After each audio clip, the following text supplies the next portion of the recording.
Hi. The Middle Ages have long inspired game developers, offering rich material for epic stories, large-scale battles, and deep, immersive worlds. In this video, we'll take a look at the best RPGs of recent years that plunge you into the atmosphere of knightly combat, political intrigue, and adventures across dark and beautiful fantasy kingdoms. Each of these games explores the medieval theme in its own way, blending classic RPG elements with fresh ideas and mechanics.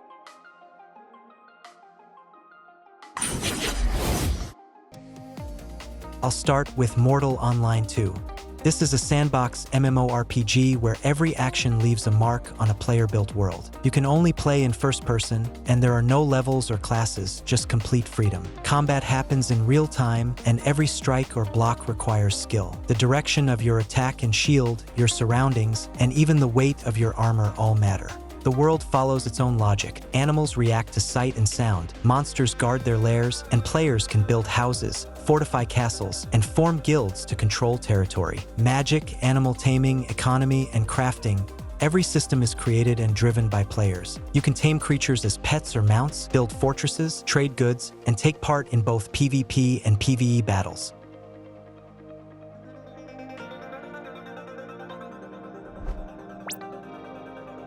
Crusader Kings III. This is a grand medieval drama simulator where you're not just conquering land, you're building a dynasty. You start in the year 867 or 1066 and guide your bloodline through political alliances, marriages, palace intrigue, religious wars, and cultural clashes. The new renown and genetic systems let you pass strengths and flaws to your heirs, while lifestyles and traits offer unique goals and story paths for each character. The interface is smoother and faster, the visuals are more expressive, and the world now includes not just Europe, but also North Africa and Southeast Asia. The console version features special cursor modes and DualSense support, making it comfortable to play with a controller.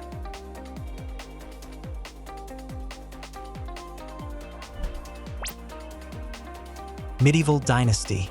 This is a blend of survival RPG and strategy, where you start as a refugee and build your settlement from the ground up, constructing homes, planning villages, developing crafts, and securing your dynasty. The game nails the atmosphere, changing seasons, dynamic day-night cycle, resource gathering, hunting, and farming all combine into a seamless medieval life simulation. You're not just a builder, you're the head of a family. Get married, raise children, train heirs, all to continue your bloodline. A major update added 4-player co-op and a new map, letting you share your survival and building experience with friends.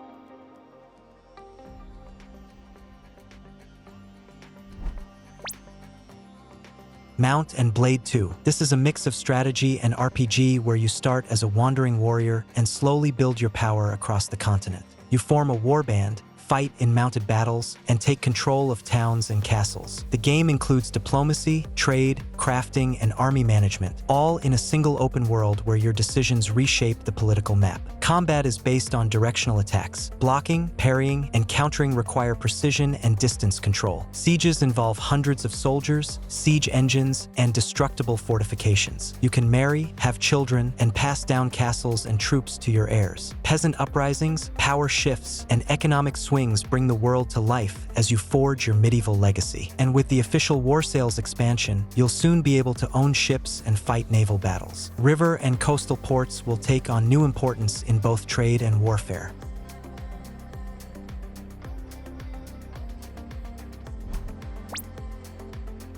Bellwright. Here, you're a disgraced noble seeking revenge. The game blends survival, base building, and army management. You start with a small camp, gather resources, build your first structures, and recruit people to your cause. A story unfolds as you uncover the mystery of your origins and your role in a conspiracy. Combat focuses on unit formations, switching between your hero and controllable squads. You can fight directly or issue commands to your troops. Gradually, you liberate villages, build garrisons, set up workshops, and fortify settlements. The community says the game is highly addictive. There's always just one more thing to do. And winter, you can feel it through the interface. Development is in full swing. Fortifications, cavalry, sieges, and new regions are on the way. The developers are actively listening to feedback and plan to release the full version in the coming years.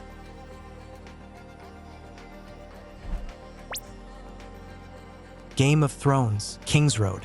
an open-world action RPG set between seasons 3 and 4 of the show. You play as a bastard from a minor northern house. After the tragedy of the Red Wedding, you set out to reclaim your family's status, facing war, politics, and the growing threat of the White Walkers. You can choose one of 3 paths: knight, mercenary, or assassin, each with its own strengths. Combat requires dodging, parrying, and executing combos, all controlled manually. You'll explore iconic locations like King's Landing, the Wall, and Old Town. And along the way, you'll encounter familiar characters from the series. There's also a co-op mode. Team up with other players to battle mythical creatures and earn rare gear.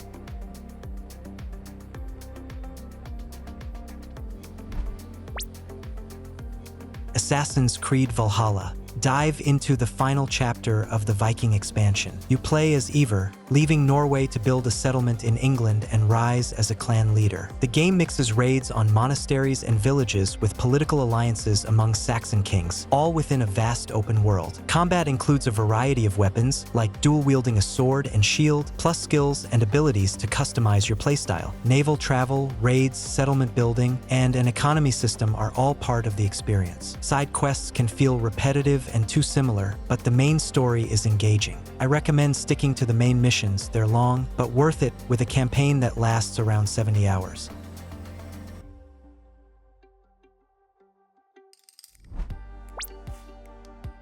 Dragon's Dogma 2, a single-player RPG where you play as the Arisen, exploring a fantasy world, battling monsters, and uncovering a story about dragons and political tensions between 2 kingdoms. The game features a unique pawn system, AI companions created by players or the game itself. You can create 1 main pawn and hire 2 others. They come with their own vocations and specialties, making them useful both in and out of combat. Battles in Dragon's Dogma 2 are intense and varied, from classic enemies like orcs and dragons to tough elite foes. The pawn system makes every party feel distinct, though it can be a bit clunky at times, and the controls take some getting used to.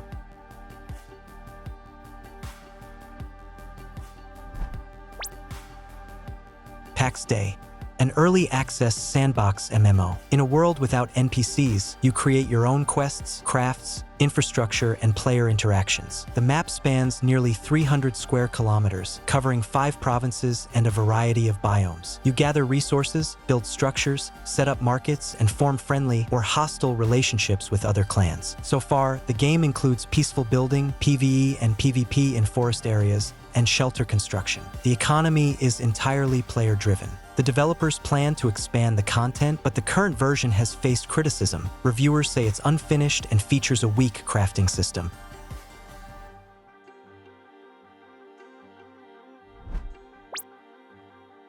Yes, Your Grace 2. This sequel picks up about a year after the original game. You return as King Eric. Players can import their save from the first game or start fresh. Your key decisions shape the kingdom and your relationships with your family and subjects. The new system focuses more on resource management. You're now assigning not just money, but specific items and agents with unique abilities. Every choice is more complex and adds new layers of strategy. There's also a survival mode without a storyline, where you focus solely on keeping the kingdom afloat.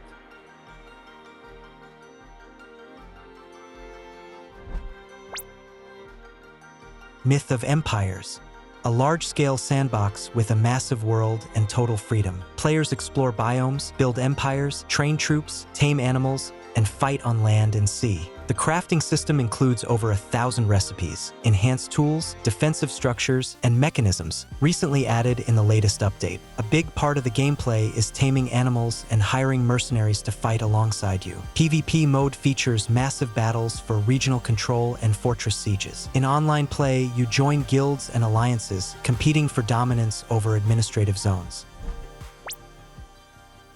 Sons of Valhalla, a pixel art side-scroller about Vikings. You play as the son of a jarl who has lost his home and family. The story begins with a quest to find your beloved and get revenge on the one who betrayed you. The journey takes you through England, where you'll build fortresses, land troops, and take part in raids. The gameplay mixes base building and tactical combat. You recruit swordsmen, archers, berserkers, and shamans, use runes, order siege weapons, and fight for resources. You can battle directly or issue commands to your squad. The Horde mode sends wave after wave of enemies to test your endurance. Story duels with enemy leaders are special moments, where you decide whether to fight alone or trust your army.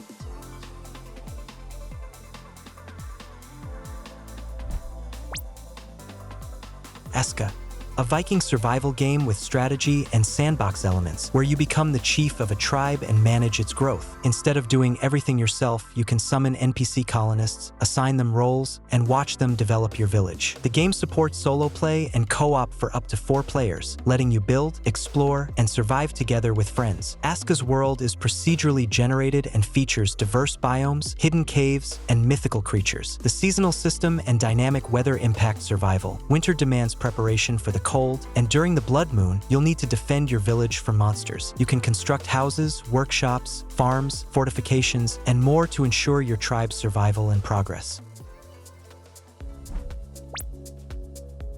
Tainted Grail, The Fall of Avalon, a dark open-world RPG inspired by Arthurian legends. The land of Avalon is falling apart, plagued by the Red Death, torn by faction wars, magic, and despair. You start as a nobody, but can become anyone, with the help of Arthur himself, who speaks from inside your head. The gameplay feels like a mix of Skyrim and Dark Souls. Open exploration, minimal hand-holding, scaling difficulty, progression through combat, and a day-night cycle that affects enemies. The lonely atmosphere, Geiger-esque visuals, and powerful soundtrack create an immersive, haunting experience. Quests range from linear to dynamic. You can solve problems through combat or dialogue. There are touching stories and unexpected locations, like an underwater castle or a witch's lair. The first 2 maps stand out with rich characters and well-written narratives. Later on, the game loses some momentum, quests thin out, enemies repeat, and it's even possible to skip parts of the story without major impact. Still, it's a solid action RPG with a dark fantasy world that's genuinely rewarding to explore.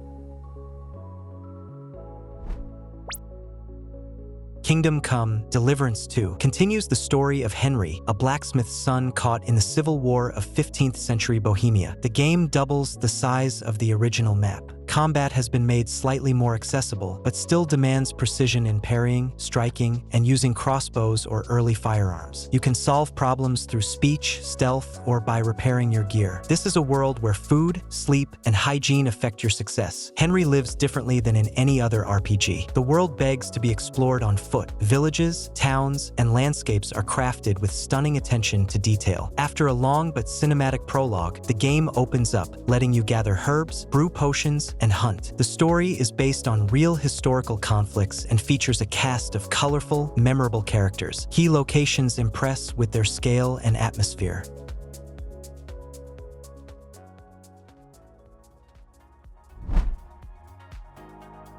These games show just how rich and varied the world of medieval RPGs can be. They offer not just battles and exploration, but the chance to make meaningful choices, build relationships, and shape your own story. The Middle Ages are still alive in virtual worlds, and these titles are the best proof of that. Thank you for watching and have a nice day.